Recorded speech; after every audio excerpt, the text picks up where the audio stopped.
vote to release their impeachment report tomorrow, and then they'll pass the baton onto the Judiciary Committee. Lawmakers on that committee will have the opportunity to review that report this evening. Our Samantha-Jo Roth is joining us live tonight from Capitol Hill to tell us exactly what this report tells us about the inquiry moving forward. Samantha-Jo.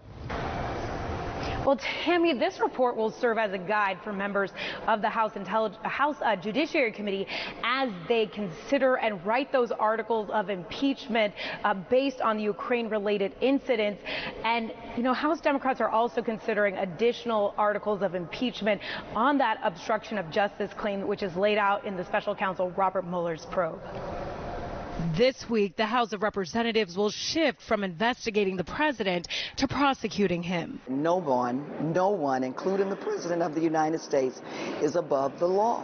The intelligence panel will vote on Tuesday to release its report on the president's dealings with Ukraine, kicking the inquiry over to the Judiciary Committee, which is set to hold its first hearing on Wednesday. The Democrats are refusing to allow us to call witnesses, which has been done in both the Nixon impeachment and in the Clinton impeachment. The president and his supporters have argued the inquiry has been unfair and that the commander-in-chief has not been allowed to properly defend himself, which is why the White House is declining to take part in the hearing. The whole thing is a hoax.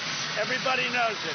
All you have to do is look at the words of the Ukrainian president that he just issued. But Democrats say the White House can't argue the process is unfair if they opt out of participating. What I think is that the Republicans have no leg to stand on. You know, they tried to argue that the process was unfair, and you know, when you're arguing process, that means you don't have any the facts on your side. Meanwhile, Congress is barreling towards a chaotic end-of-the-year scramble, with other legislative responsibilities hanging in the balance, like government funding. The Intelligence Committee isn't focused on what it should be focused on, and the government isn't fully funded.